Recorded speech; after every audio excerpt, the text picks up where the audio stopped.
Assalamualaikum warahmatullahi wabarakatuh. Salam sejahtera untuk kita semua. Perkenalkan, saya Muhammad Gibran, mahasiswa dari BINUS Online University dari mata kuliah Karakter Building Kewarganegaraan. Pada kesempatan kali ini, saya akan mempresentasikan hasil studi lapangan yang saya lakukan di PDAM Tirtagaluh Ciamis, terutama di cabang Sindang Kasih, dengan fokus pada implementasi tujuan pembangunan berkelanjutan atau Sustainable Development Goals, poin 6, yaitu air bersih dan sanitasi yang layak. Dalam studi ini, saya mewawancarai langsung narasumber, yaitu Bapak Jenes Agustin, selaku Kepala Instalasi Pengelolaan Air PDAM Tirtagaluh Ciamis, Cabang Sindakasih. Air bersih adalah kebutuhan dasar manusia yang sangat penting untuk kehidupan sehari-hari, baik untuk minum, mandi, memasak, maupun sanitasi. Namun, hingga saat ini masih banyak daerah di Indonesia yang menghadapi tantangan dalam hal ketersediaan air bersih, terutama saat musim kemarau. Melalui tujuan pembangunan berkelanjutan atau SDGs, terutama di poin 6, PBB menargetkan agar seluruh masyarakat dunia mendapatkan akses air bersih dan sanitasi yang layak, hingga ditargetkan pada tahun 2030. Disinilah PDAM sebagai perusahaan daerah memiliki peran yang sangat penting dalam menyediakan layanan air bersih kepada masyarakat secara berkelanjutan dan juga merata. Berdasarkan latar belakang tersebut, terdapat beberapa pertanyaan utama yang ingin saya jawab dalam studi lapangan ini, yaitu pertama, bagaimana proses pengelolaan dan distribusi air bersih yang dilakukan oleh PDAM Tirtagaluh Ciamis, terutama di cabang Sindang Kasih? Kedua, apa saja tantangan yang dihadapi PDAM dalam menjalankan tugasnya, terutama pada saat musim kemarau?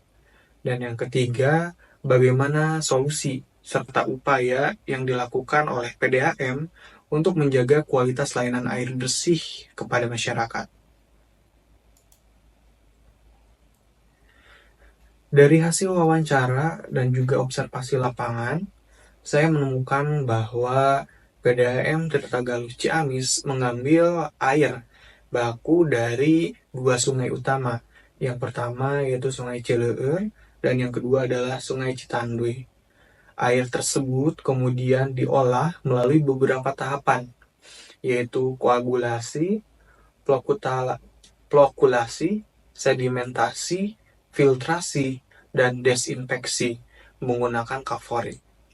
Proses ini dilakukan untuk memastikan air yang didistribusikan ke masyarakat memenuhi standar kualitas air.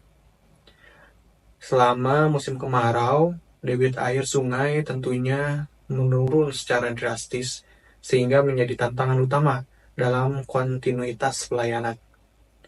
Selain itu, secara teknis, PDAM juga menghadapi berbagai permasalahan teknis, seperti kebocoran jaringan distribusi pipa air, keterbatasan distribusi ke daerah terpencil, dan juga pemeliharaan infrastruktur yang membutuhkan perhatian terus-menerus. Untuk menjaga kualitas air, PDAM melakukan pemeriksaan rutin, yaitu untuk pemeriksaan kualitas air di laboratorium internal maupun di laboratorium eksternal. Untuk mengatasi tantangan-tantangan tersebut, PDAM menerapkan beberapa strategi. Pertama, mereka mengoptimalkan pemeliharaan jaringan pipa untuk meminimalkan kebocoran air yang menyebabkan kerugian dan juga pemborosan. Kedua, dalam menghadapi kemarau panjang, mereka selalu mengatur distribusi air dengan menerapkan sistem shift dalam pendistribusian air, yaitu pembagian distribusi air ke daerah tertentu dengan dibagi untuk dua sesi, yaitu yang pertama bisa dilakukan di sesi wilayah yang 1, 12 jam pertama di wilayah pembagian wilayah yang 1, dan juga 12 jam selanjutnya akan didistribusikan ke kategori wilayah yang kedua. Ketiga, solusi yang bisa ditawarkan adalah mereka secara aktif juga melakukan edukasi kepada masyarakat tentang pentingnya penghematan air dan juga menjaga kebersihan lingkungan. Dan yang terakhir, PDAM terus menjalin kerjasama dengan pemerintah daerah dan juga masyarakat untuk memperluas layanan dan meningkatkan kesadaran publik mengenai pentingnya sanitasi dan air bersih. Melalui studi ini, saya secara pribadi menjadi lebih menyadari bahwa air bersih adalah hak dasar manusia yang sangat vital bagi kehidupan. Saya juga mulai lebih menghargai kerja keras para petugas PDAM yang bekerja siang dan malam, memastikan bahwa air bersih tetap bisa mengalir ke rumah kita semua. Pengalaman ini memberikan motivasi bagi saya untuk lebih peduli terhadap isu-isu lingkungan, serta mendorong saya untuk ikut berkontribusi nyata dalam menjaga kelestarian sumber daya air dan mendukung program-program SDGs dimulai dari lingkungan terdekat dengan diri saya sendiri.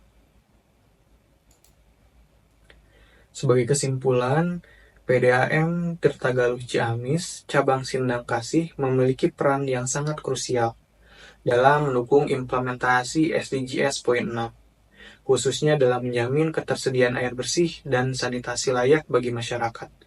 Namun, keberhasilan ini tidak bisa dicapai hanya oleh PDAM saja. Diperlukan kerjasama dari seluruh lapisan masyarakat dan pemerintah daerah untuk mewujudkan target tersebut. Saya pribadi merasa tergerak untuk ikut terlibat lebih jauh dalam isu-isu sosial dan lingkungan, terutama yang berkaitan dengan keberlanjutan dan kesejahteraan masyarakat.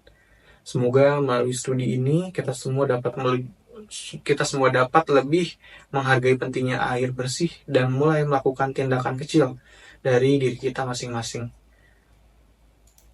Sekian yang bisa saya sampaikan. Terima kasih atas perhatian yang telah diberikan. Wassalamualaikum warahmatullahi wabarakatuh.